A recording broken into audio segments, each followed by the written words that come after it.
I saw the city in the deep, deep distance that was dark green and all these lights flickering and clouds flowing over it. And this all started after tremendous geometric patterns that are incredibly rapid that you cannot describe to anybody. They're so fast. After those had slowed down, I saw this city in the deep distance. So I was sort of watching that, and then this ball of light goes right past me, right in front of me, like, what was that? It didn't scare me, except it was so close. After that, I started looking around. It's like you're in this place, and you're going, why am I in this place? And then I noticed that there was this woman off to my right with a real long nose. She had green skin. She was turning this dial, and I realized she was turning the volume of lights up and down on the city in the distance. And as soon as I looked at her, she noticed I was watching her. And she said, so what else do you want? I said, what else do you have?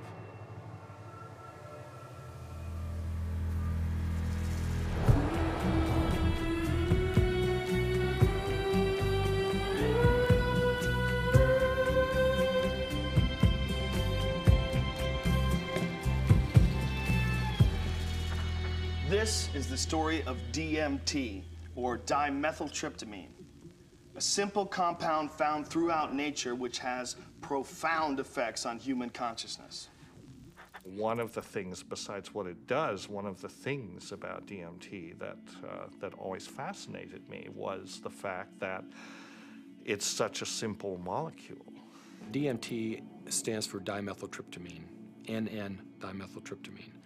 If you actually look at the ring structure of DMT itself, you only have really 4 positions that you can attach things to. So you can make diethyl or dipropyl. There are some other types of carbon chains you can attach to that end that do give you compounds that have activity, but very different from DMT. It biosynthetically, it's 2 steps from tryptophan, right? 2 trivial enzymatic steps from tryptophan. Well, tryptophan is an amino acid, of course, and it's everywhere. So all organisms have tryptophan, and all organisms have the 2 key enzymes that lead to the synthesis of DMT. And these enzymes are very ancient enzymes. They're all over the place. They're, again, part of basic metabolism.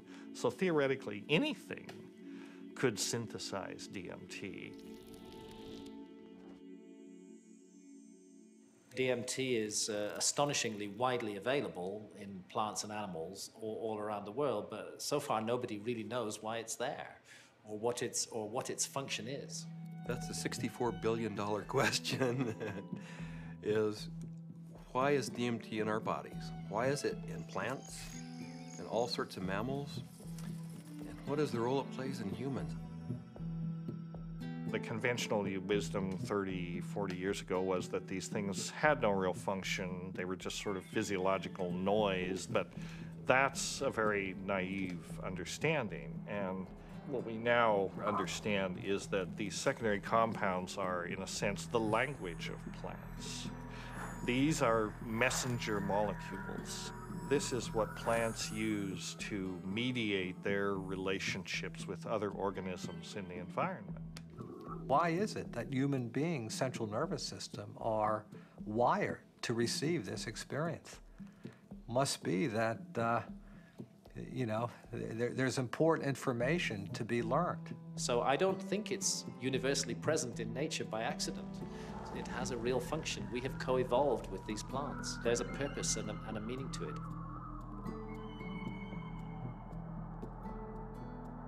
So it really fits in with the notion that DMT may be the common molecular language, resonant language, among all living beings on this planet and maybe others as well. I can't think of a more powerful tool to explore the whole question of what is consciousness.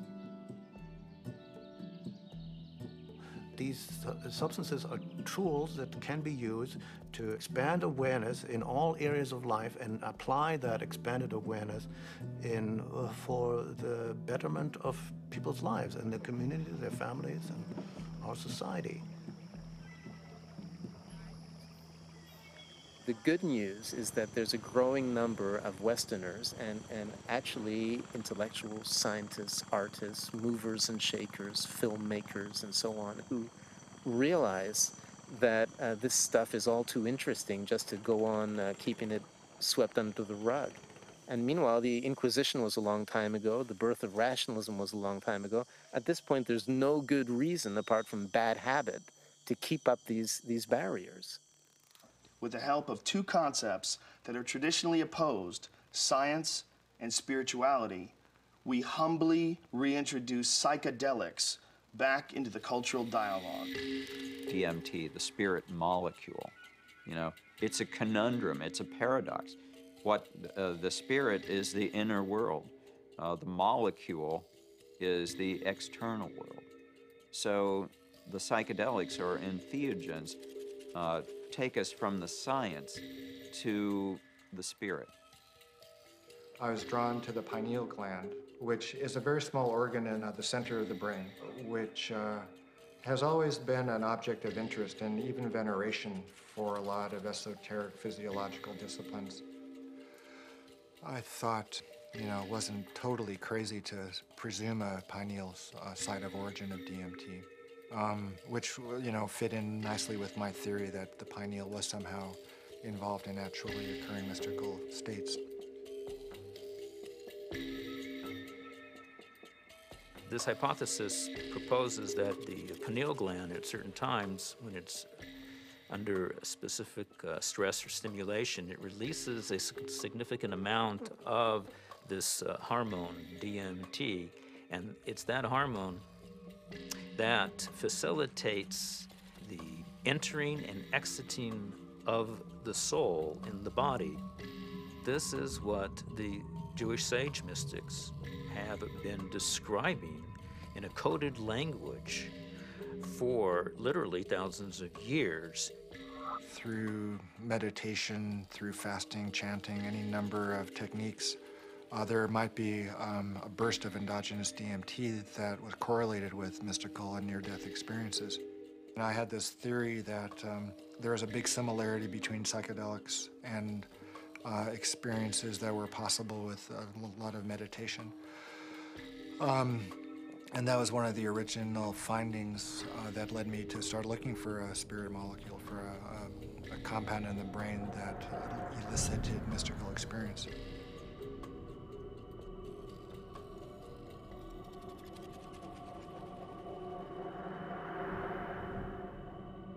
I think there may be a role for DMT in explaining any number of hallucinatory phenomena, you know, that man has experienced, you know, throughout his history. Creativity, imagination, dream states, changes that occur due to isolation, trauma, starvation, all of which produce hallucinatory phenomena. These hallucinatory phenomena are explainable by the presence of compounds known to produce hallucinations. And the only compounds that we know of that are capable of doing this are the class of compounds known as hallucinogens.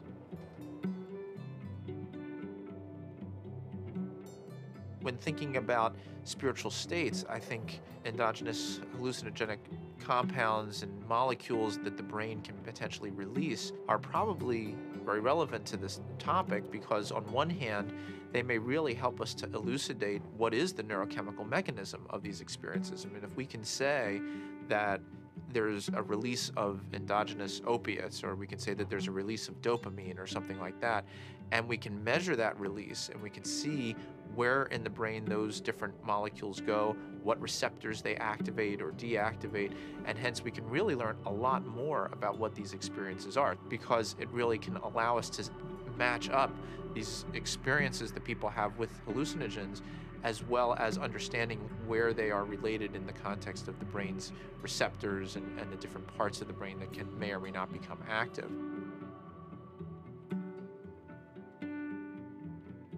One of the other interesting things about the pharmacology of DMT is that it's actively transported into the brain.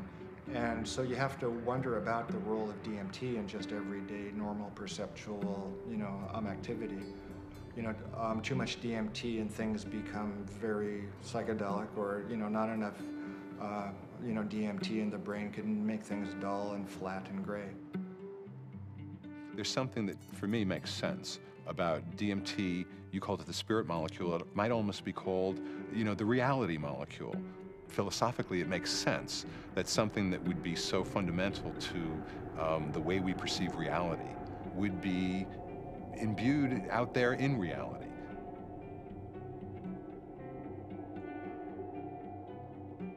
There was a sense around it that there was something special, that it wasn't like anything else. There wasn't like other psychedelics. Its intensity and speed was such that it really produced a different kind of response. I mean, I remember almost getting the sense that it was kind of like a psychedelic bungee jump, that there was a kind of raw leap into this rapidly changing environment that was very different than the more gradual approaches of other psychedelics.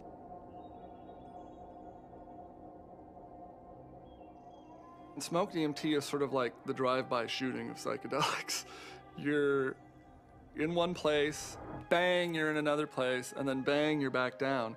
So it doesn't leave a whole lot of room for that narrative of who am I, what am I doing here, why am I in this space, what am I learning? It's almost like there was too much information to process in that few minute span to integrate once you're dropped back down. Dimethyltryptamine, when it is administered, has a very rapid onset and a very short duration of action. This is because it's very rapidly broken down by the body so that it can be cleared. DMT is rapidly degraded by an enzyme in the liver called monoamine oxidase, or MAO. That's the reason it's not active when you take it by mouth. Whereas psilocybin, when you take it by mouth, it's not broken down by monoamine oxidase very quickly at all. So it gets through the liver and passes on into the bloodstream and into the brain.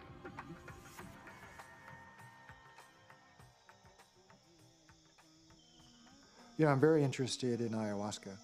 When I began my studies in the early 1990s, ayahuasca was just starting to make inroads into the West, but it's obviously become a lot more popular in the last 10, 15 years. And the visionary ingredient in ayahuasca is DMT. Through some amazing feat of pre-literate chemistry, the Amazonian natives stumbled upon or combined whatever. I don't know how they did it, but they found that one plant contains DMT and one plant contains an enzyme inhibitor. Combine them, you can drink DMT and it's orally active. So it starts working in a half hour, lasts for 3 or 4 hours. And you can, maneuver a lot more comfortably within that state than you can when you're just smoking it or injecting it. Orally active ayahuasca tends to pick you up and gently carry you into the space and hug you and embrace you and clean you and show you all sorts of mystical visions, and then it very gently brings you back down like you're floating on a feather back to the ground. As valuable as my DMT experiences have been, I feel that there's a lot more enduring value, really, in this folk technology, which stretches it out and makes it a navigable space. Our whole Western, European-derived tradition of distilling alcohols and isolating chemicals and making everything stronger and taking it out of nature and putting it into the biggest punch that we can, I don't think that generally that's the most useful way.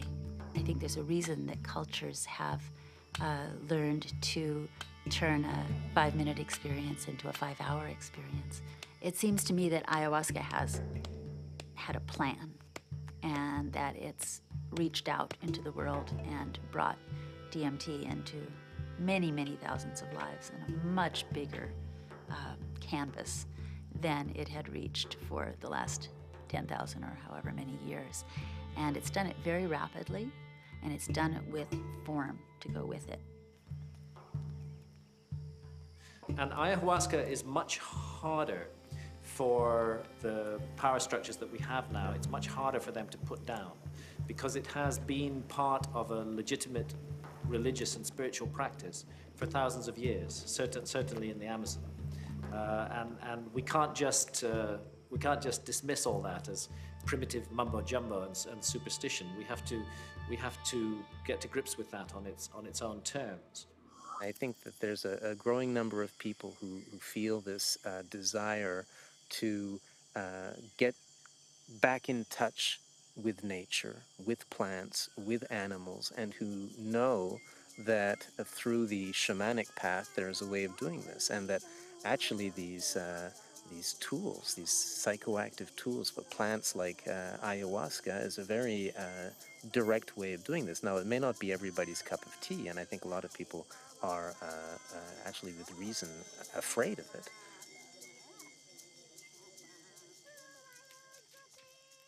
I think like a lot of people in my generation, I first heard about DMT through Terence McKenna. It was a very funny way to become aware of such a powerful and interesting and anthropologically rich topic as a compound like DMT, because it really became more, it was almost more of a concept than something that people were necessarily taking. The DMT flash makes it clear that disembodied consciousness is a possibility. I think that the whole tension of history and the tension of life seems to be about the shedding of the body. Terence was he was a good promoter. Basically, he said it's the ultimate metaphysical reality pill.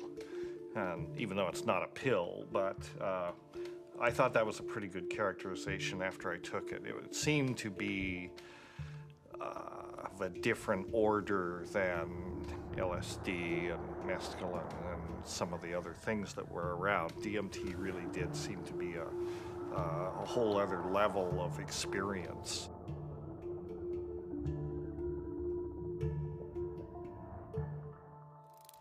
I ask that you suspend any opinions, either negative or positive, about these compounds. Whatever you believe their value to be, they continue to have profound effects wherever we find their use, whether it's contemporary Western culture or in the Amazon rainforest.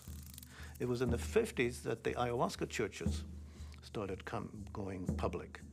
You know, that there was a kind of transition from the indigenous Indians in South America to the mestizo people in the cities, and then these churches, you know, the Santo Daime Church and then the UDV Church a little later, started doing ceremonies that would made the ayahuasca accessible not just to Indians, but to urban people in the big cities in Brazil, who are as far from the shamans as we are. In the early 1990s, the UDV established a branch of their church in the United States. In the late 90s, the U.S. Customs Department, along with the DEA, intercepted a shipment of ayahuasca. The church protested the government action. They contended that it violated the Religious Freedom Restoration Act, and the case was heard in the U.S. Supreme Court, and in February 2006, their decision was announced, and it was a unanimous decision on the side of the UDV. Why is it that in the entire Western world, these substances that have been found to be so interesting by hundreds of cultures for thousands of years are prohibited? How did these cultures that consider themselves to be enlightened, democratic, and scientific get to declaring plants illegal? It can seem weird, but there's clearly something deep and revealing about the nature of these societies. Our society values alert, problem-solving consciousness, and it devalues all other states of consciousness.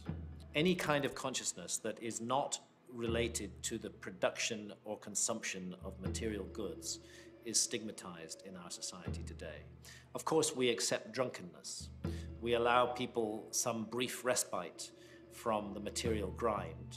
A society that subscribes to that model is a society that is going to condemn states of consciousness that have nothing to do with the alert problem-solving mentality. And if you go back to the 1960s, when there was, a tremendous upsurge of exploration of psychedelics, I would say that the huge backlash that followed that had to do with a fear on the part of the powers that be, that if enough people went into those realms and those experiences, the very fabric of the society we have today would be picked apart, and most importantly, those in power at the top would not be in power at the top anymore.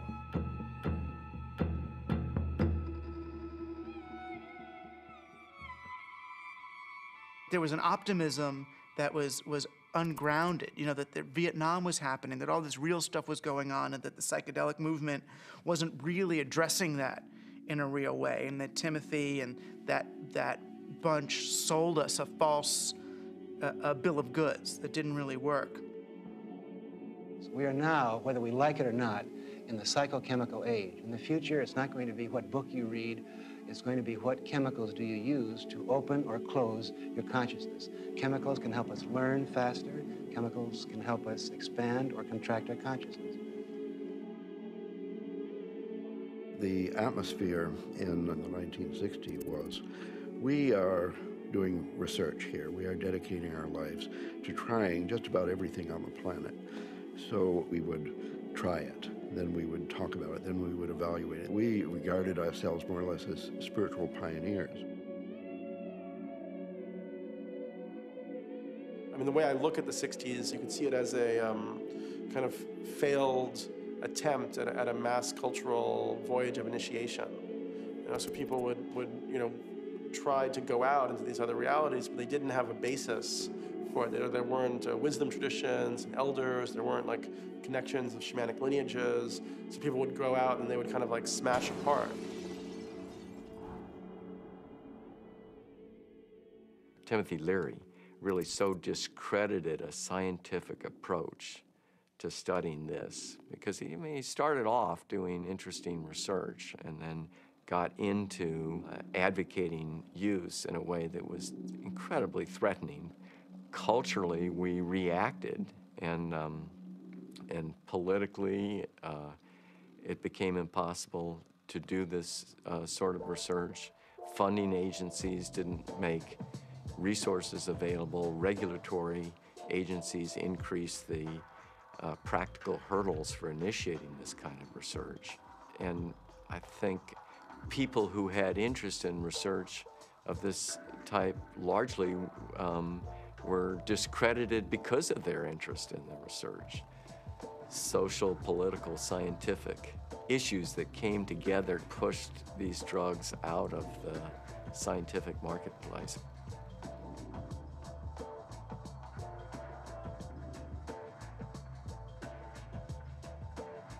The public opinion in many cases had become that psychedelic research was dangerous.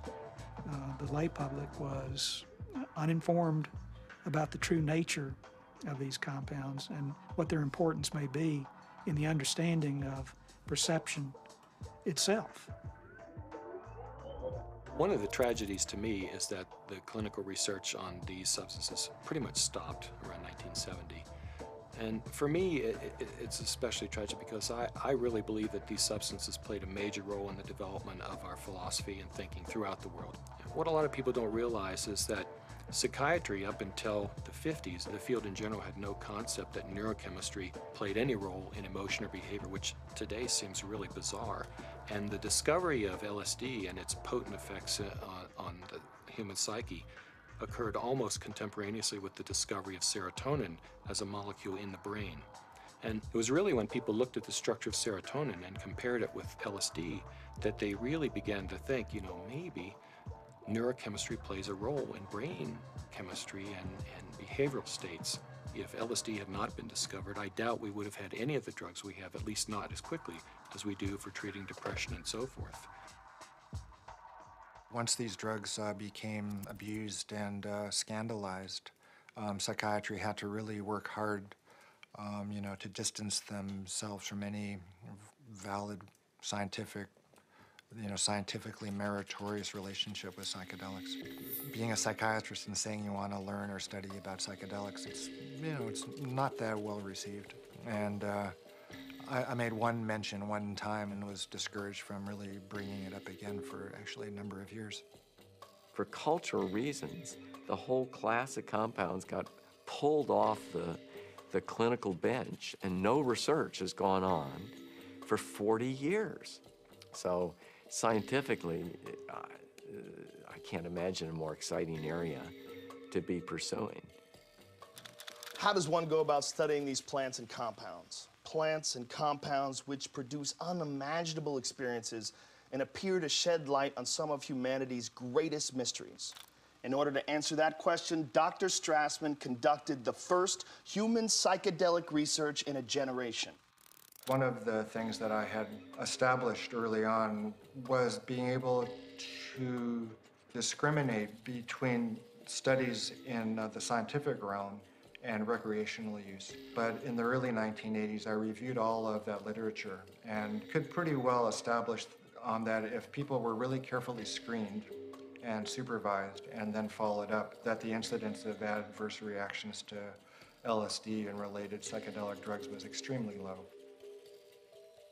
The drug or the compound or the chemical that seemed like the best candidate to sort of reopen the U.S. Front on psychedelic research would be DMT. It was really, it was exciting for me because I thought this is the first study in a generation. And not only that, despite the fact that DMT had been used safely in earlier studies and it was this natural component of the brain, DMT is one of the most profound and potent psychedelics known.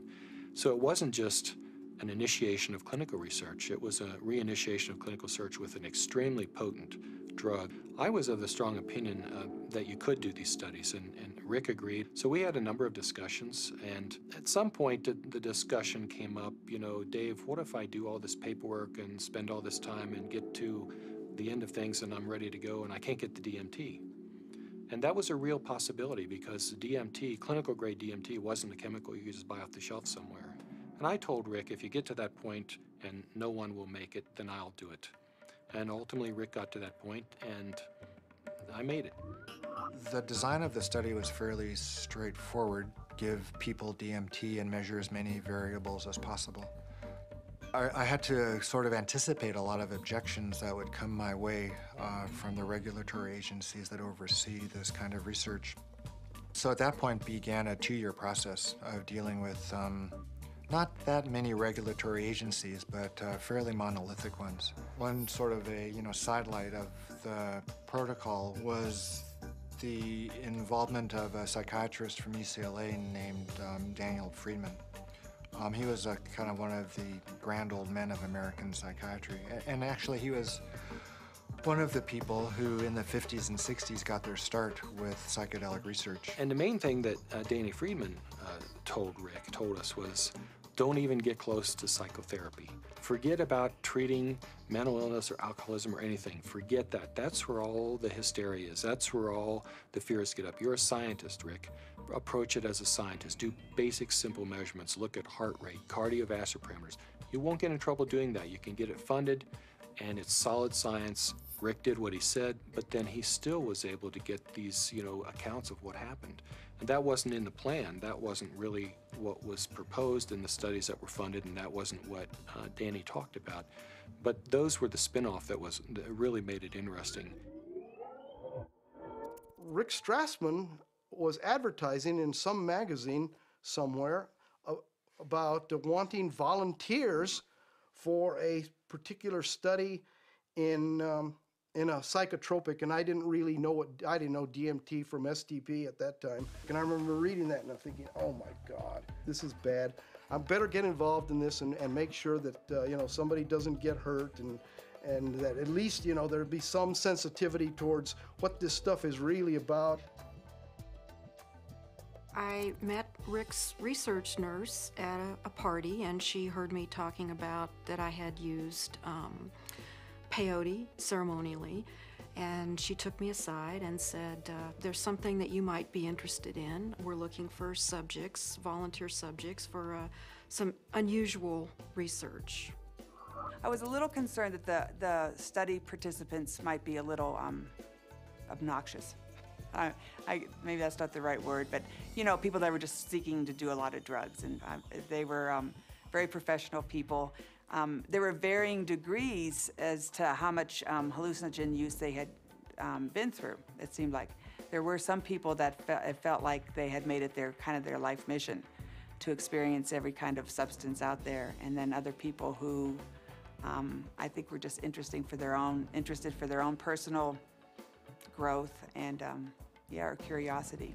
Once we actually got into the preparation for the actual trips, Rick asked me about roller coasters. Do you like roller coasters? You know, the sensation of going up really high and then slamming back down towards Earth. And I said, no, I hate them. They're horrible. And he said, not good. I just wanted to go with the experience, learn as much as I could, absorb as much as I could, and be humble to it. The idea of legally sanctioned psychedelics was just very compelling. Plus, you're in a hospital, so should you get that uncomfortable experience that you're dying, you're with doctors in a very safe environment from that point of view. I mean, this was really very cutting edge, very out there, it was high risk, and people knew what they were getting into, and they wanted to have the extra reassurance, and I was glad, actually, to have a crash cart in the room and a team, you know, in the hospital to respond to any emergencies.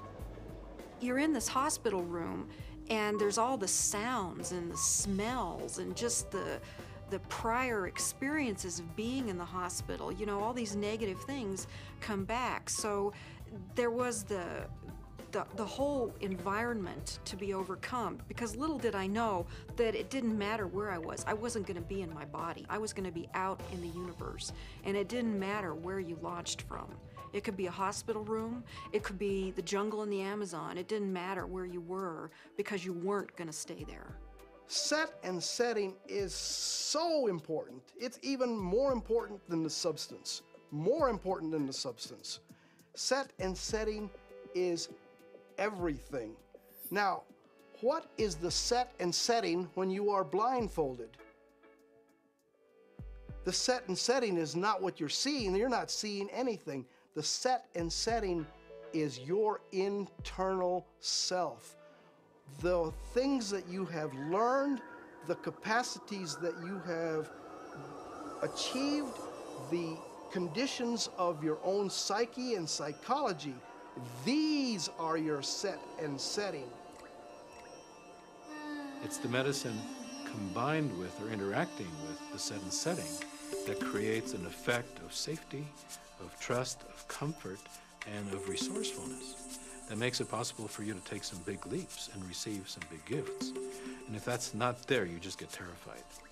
So I didn't really have physical fears so much that they would die or have a stroke. I did have some fears about people's mental health, you know, especially with some of the higher doses. We gave one gentleman who had a lot of experience with the drug one dose, and he didn't think it took him far enough. So then we gave him a higher dose, and he was gone. He was really gone. It reminded me of something from The Exorcist. I mean, he just thump, sat bolt up in the bed, and his eyes opened up, and they were completely dilated and black. And I almost thought he was going to turn his head completely around. And I remember looking at Rick, and Rick looked at me, and I thought, oh my God, he's gone. I hope he comes back. And he did. The countdown was like, you know, counting down for preparing for your death, like waiting to surrender. And you'd feel the coldness, and the coldness just going through your veins, and it's really indescribable. It's hard to, you know, it's like ice going through your veins. And the next thing that would happen, besides my racing heart, is this burning sensation would happen on the back of my neck. I mean, this was reliable. This is like clockwork. This happened every time that you shot me up with DMT. And then there'd be a hum, and the hum would get louder and louder, and to the point where it broke apart everything that I was or knew it was just this. It just got louder and louder until you just had to surrender to the sound. And then you were there. I would get a warm, full feeling, a golden feeling in my chest before it went to my head. And I'd feel this warm rod, about 1.5 inches in diameter, start growing up inside my central channel. It would come up and sort of slow, warm up my chest, go up through my head, and slow down and put tremendous pressure in my sinuses behind my eyes, and slow down, start to grow and distend the skin behind my forehead about 1 inch, behind my hairline. And when it had, I was afraid it was gonna pop my skin a few times because it was a very physical feeling. About 1.5 inches, 2 inches above my skull, when it popped through there, then the psychedelic trip would start. I thought I died. I saw the white clouds, the Renaissance white fluffy clouds with the gods and the angels and all that stuff is what I saw. I thought I was dying and going out, but I did take a quick look at Cindy and a quick look at Rick because I had my eyes open, and they were both there watching, looking very calm. And I go, oh, that's really good news. My body looks fine.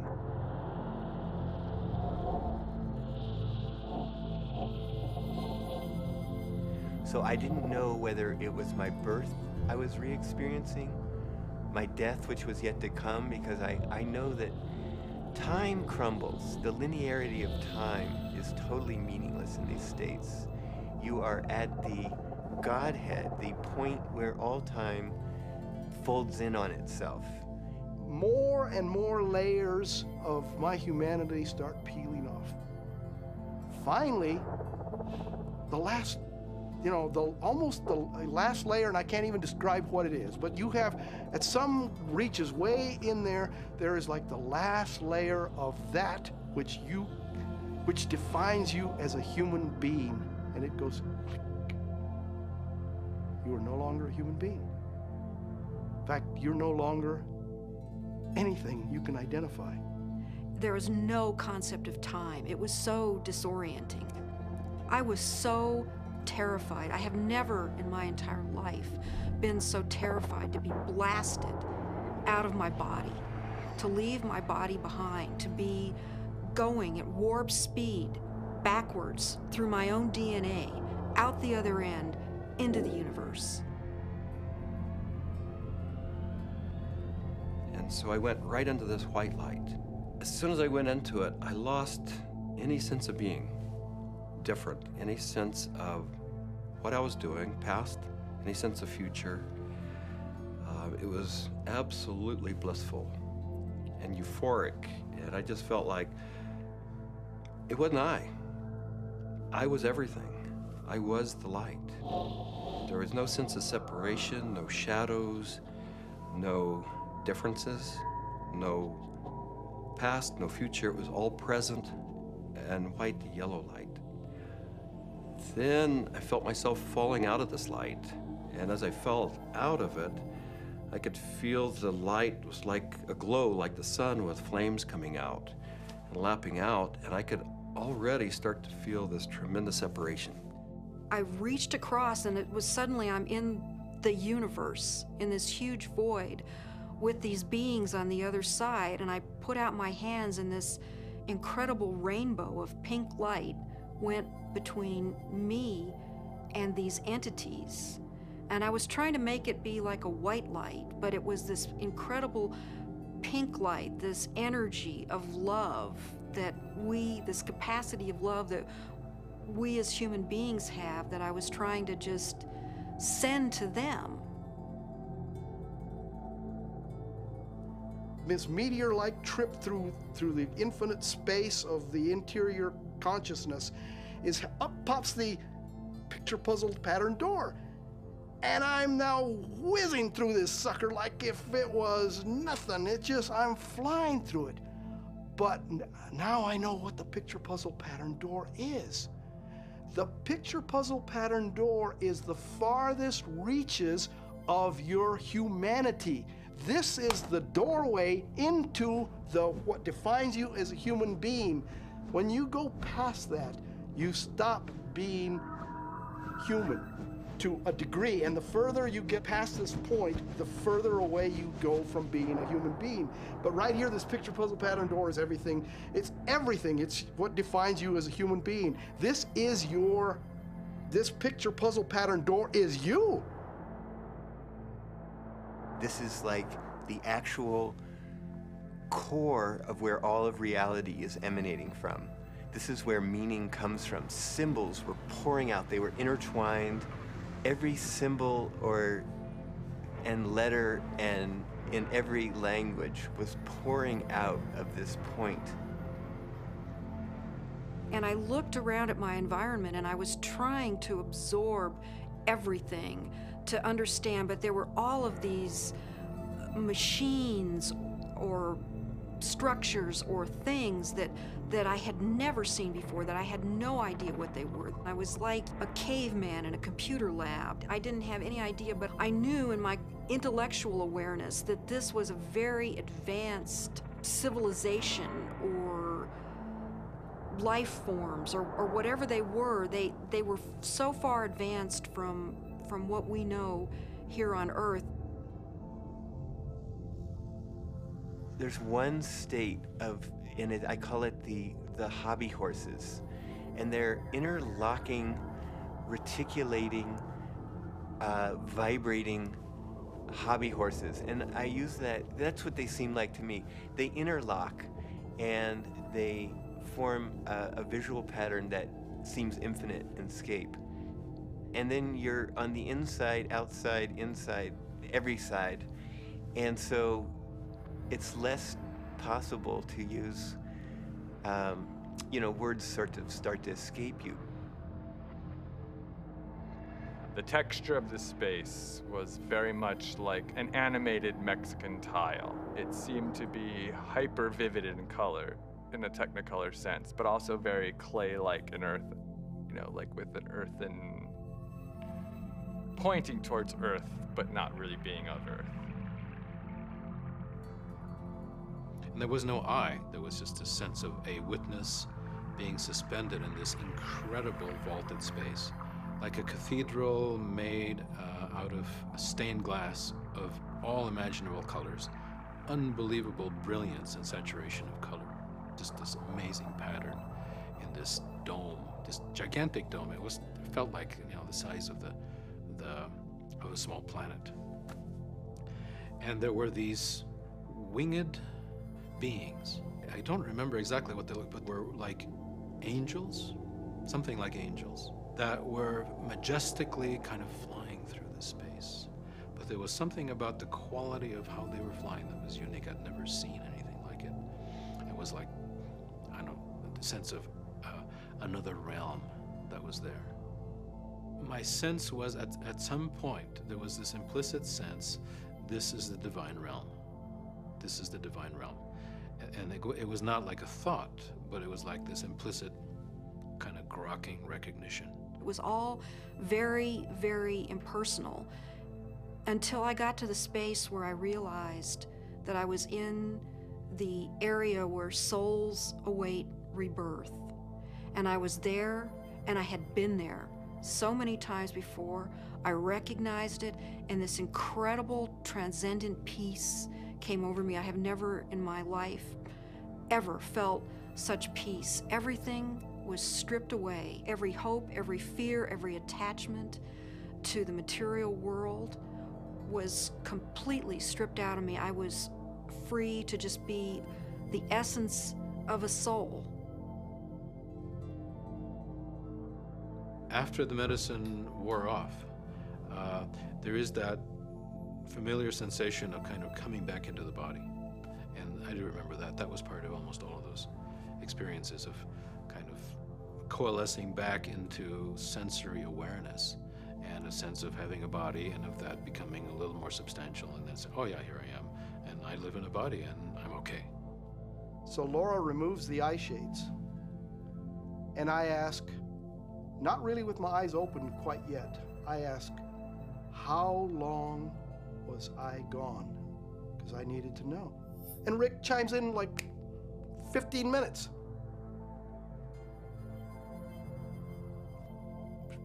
For a moment, I'm shocked. I'm like, mind, has to try to catch up, because now the whole cognitive dissonance of the experience has to catch up. I was gone for 15 minutes. 1,000 years of experience in 15 minutes.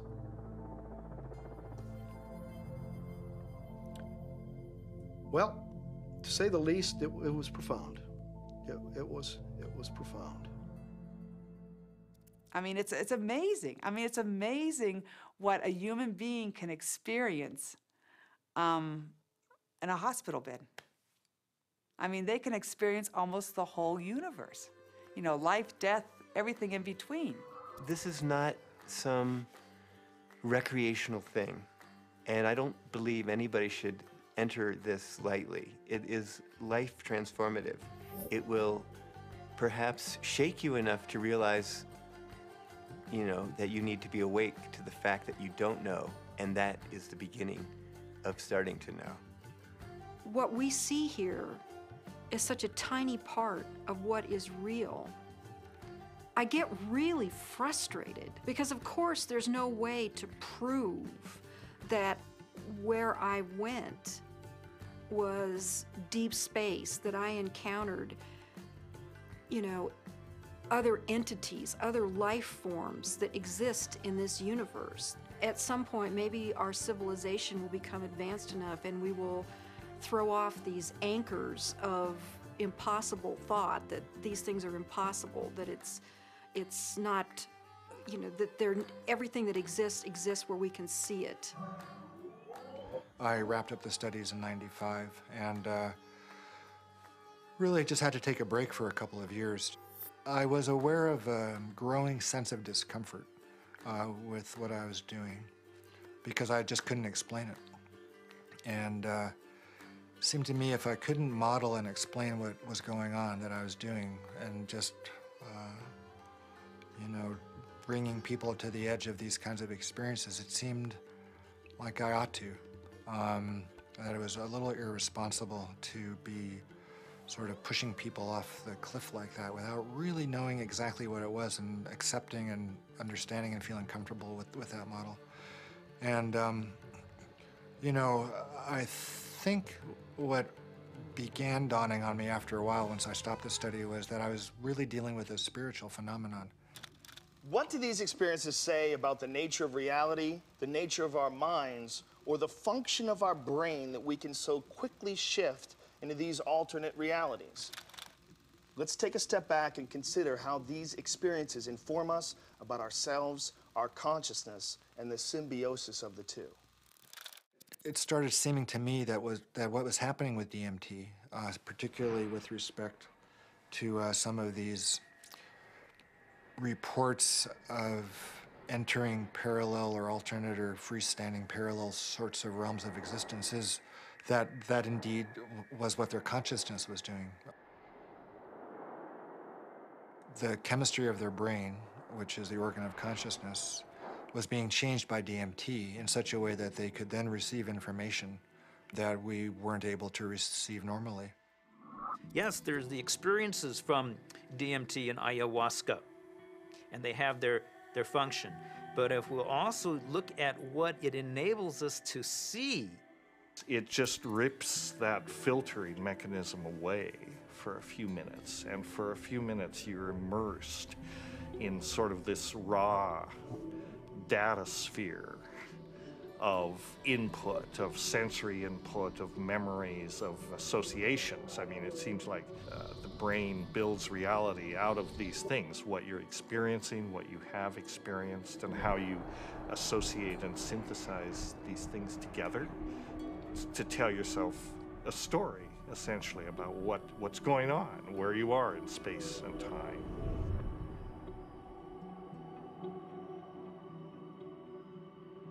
It It's the brain that helps us to process all this information and to create for us a rendition of what our world is all about. But we're trapped within that brain. However, in spiritual experiences where people feel that they get beyond the self, in certain types of psychedelic experiences where you have incredible sensory and other types of phenomena, people really feel like they are able to kind of get outside of their brain. We have to take a very big look at what is going on within them when they have the experience and try to understand how it happens physiologically and try to make sense of it from the subjective perspective as well as from the objective perspective. I don't think you can just say, let's just explain it away on the basis of science.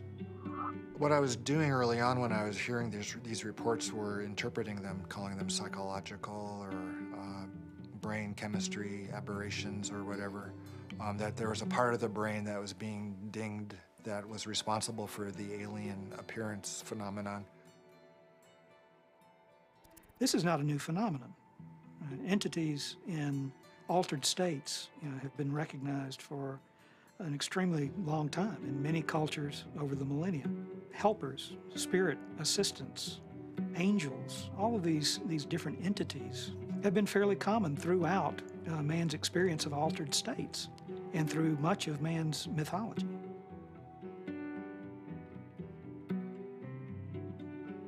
I don't think it's out of the realm of possibility that people are in some way interacting with some sort of an intelligence or sentient being or something that exists at some level that's not in this three-dimensional physical plane.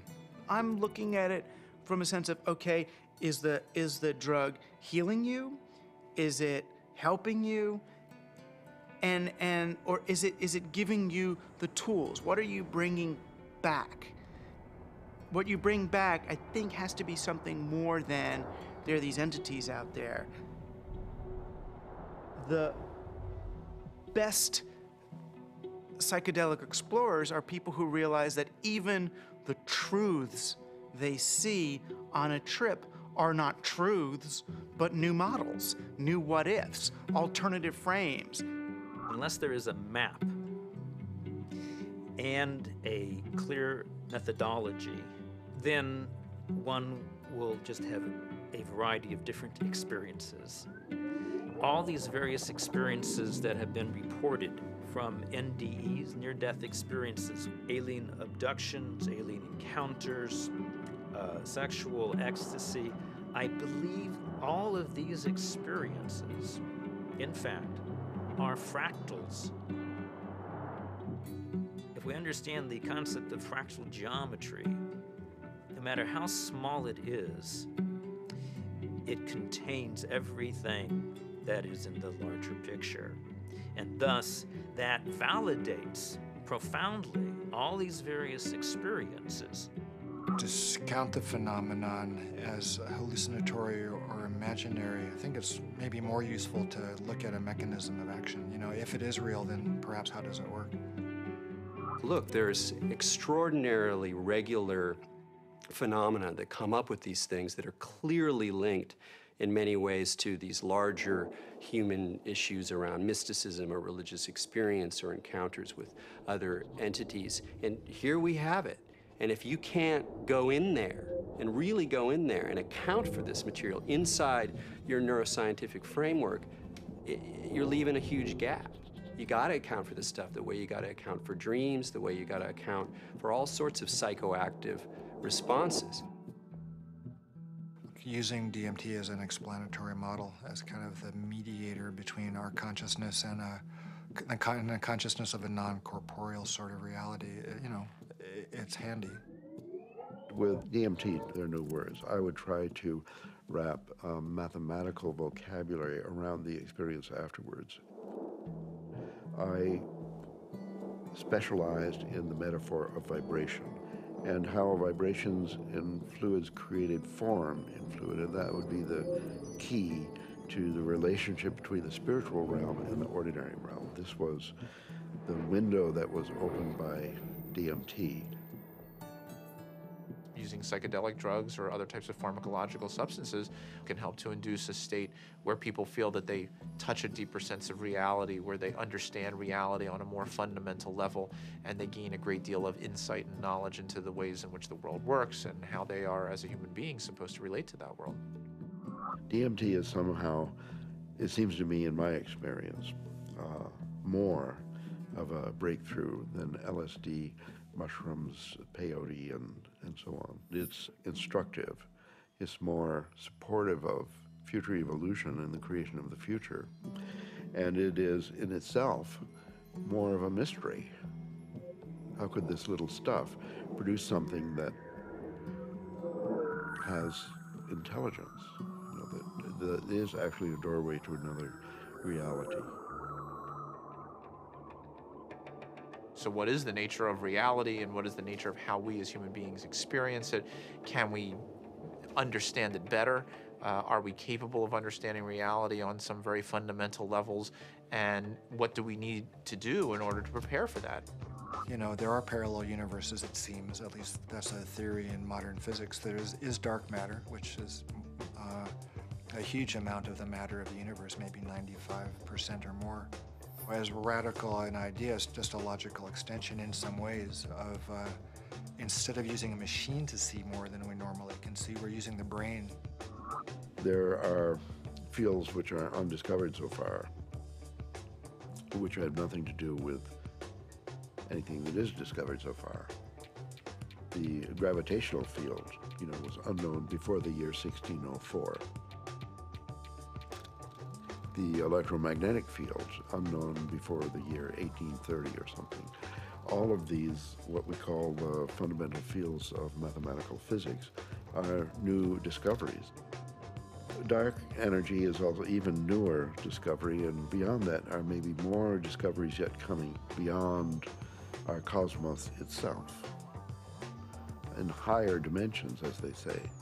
I still don't have very much use for the concept of God, but I do believe that there are higher levels, transcendent levels of reality, and I'm actually now starting to really believe that the brain is not the source of consciousness, is not really who we are, but it's more like a radio tuner for something way bigger.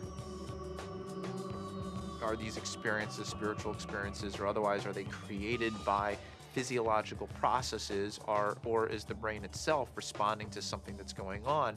And the fact that somebody may actually find a way of turning on their brain to spiritual experiences, again, I mean, I'm not sure that that necessarily diminishes the reality or the realness of what those experiences are about. If the pharmacology or the psychopharmacology of psychedelic experiences turned out to be essentially the same as religious or spiritual experiences, it would help us to understand where these experiences are occurring within the human brain. I'm actually quite convinced that we're probing the biological basis of moral and ethical behavior. I think these primary religious experiences really are at the bedrock of the world's religions. The research and knowledge and speculation about the pineal body and DMT is in fact the hand of God that is interacting with our natural evolution to stimulate and accelerate the process of redemption of individual and of collective global enlightenment. Because of my ayahuasca experiences, I consider myself a spiritual person. I know things now that I could never have known otherwise. This experience is so familiar for a lot of different people, and is so easily acquired, and so much information comes with so little effort that it is a kind of a miracle. It's a miraculous way for us to transcend ordinary reality and obtain maybe an intimation of what's necessary for survival. Ranging from new forms of medical treatment to a better understanding of the universe to life-changing spiritual revelations, these natural tools offer us the ability to seek greater knowledge. Tools that could positively affect life on our planet. Let's answer Dr. Strassman's question. If so, so what?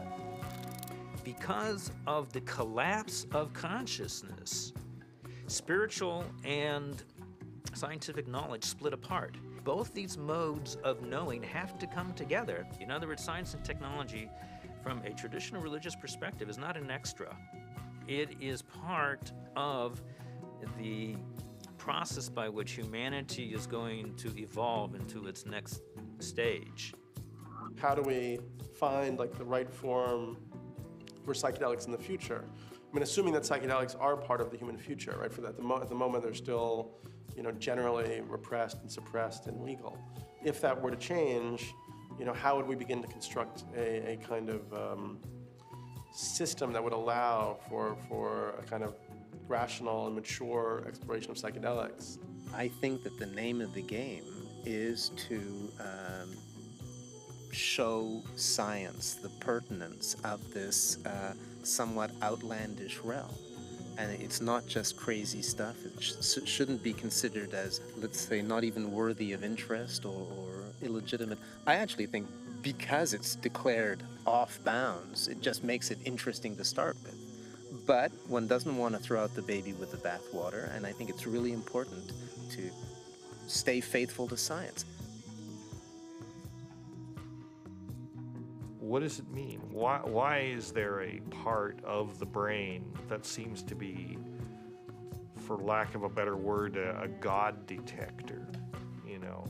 What's the evolutionary advantage to having some part of the brain that seems to, trigger and mediate experiences of the transcendent?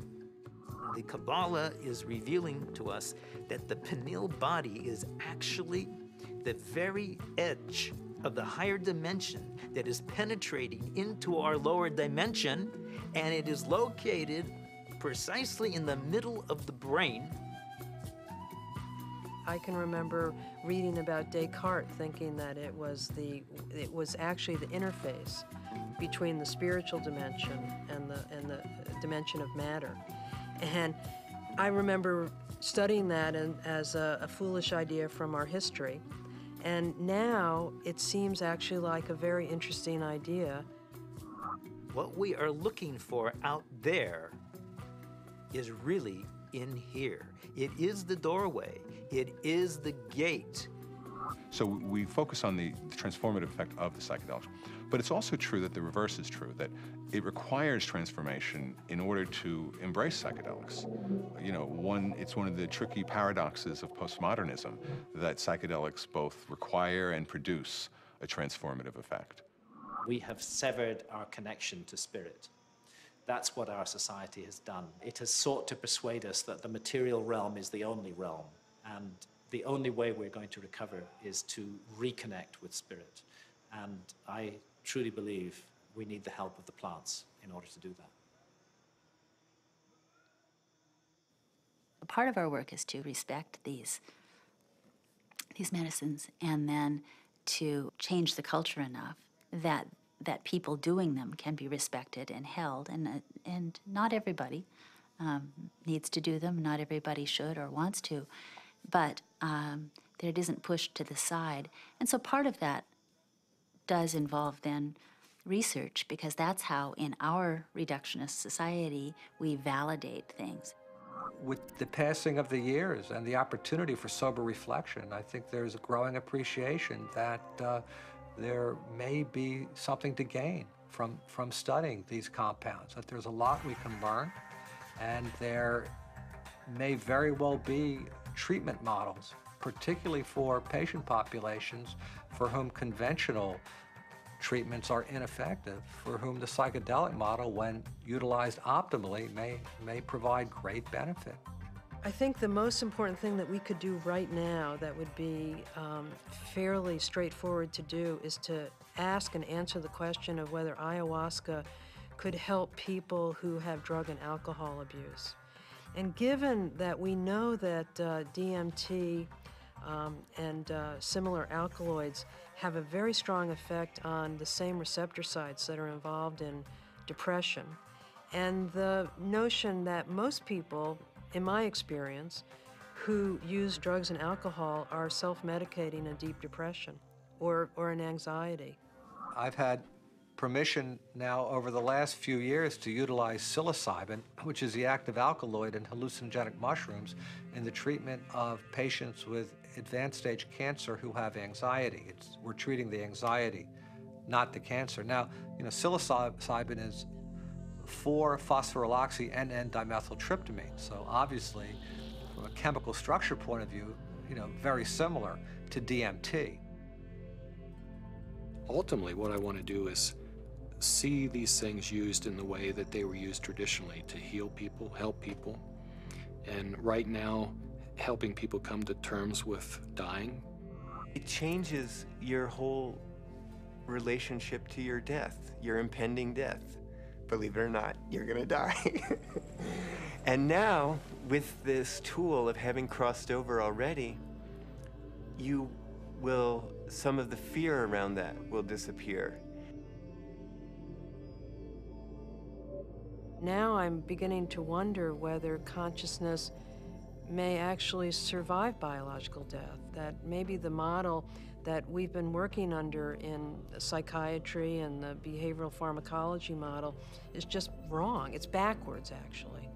That consciousness is primary in the universe and matter is a result of.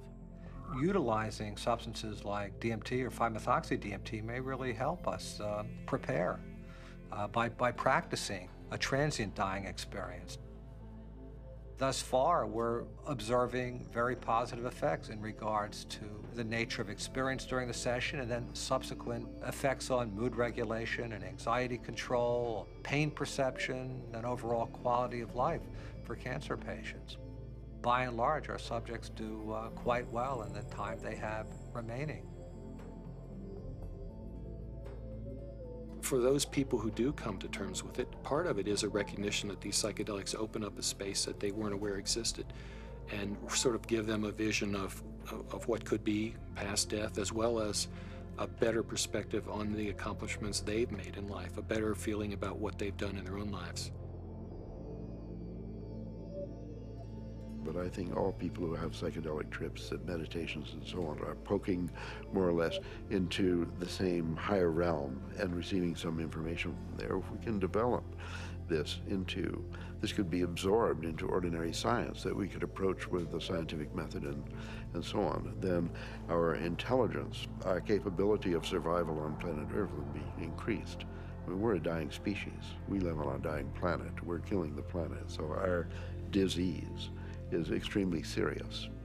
And therefore, we're desperate to find new information, ideas, and so on that can transcend. We have to evolve. And I think our intellectual evolution may be predicated upon the psychedelic pioneers. It's so easy to change the world. I mean, and that's the kind of thing that you can see on psychedelics. If you don't get trapped in the beauty and awe of the psychedelic experience itself.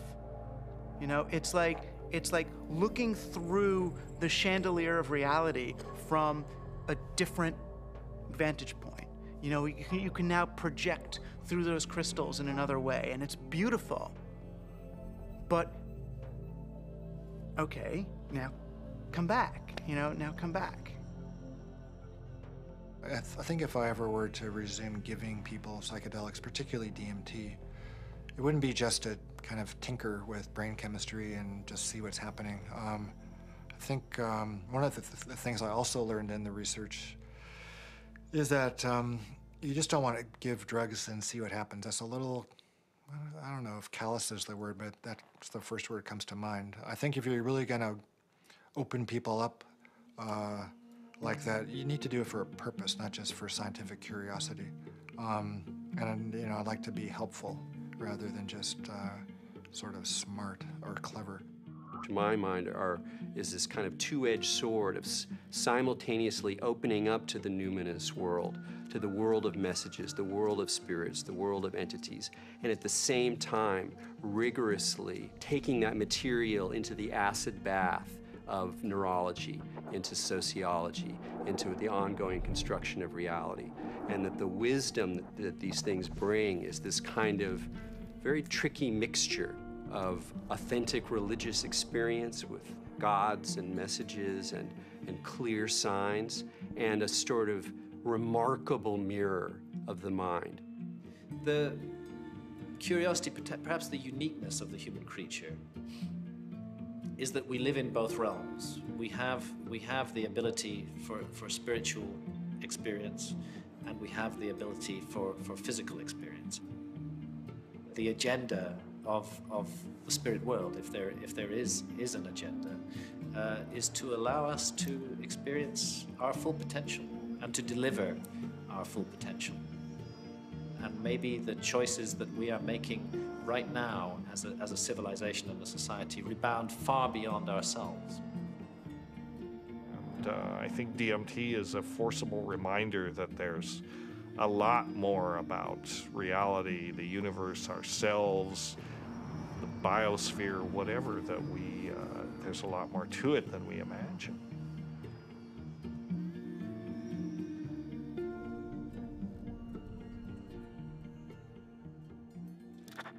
It seems our reality is not the only reality. Occasionally, the cracks reveal themselves and may even want to be discovered.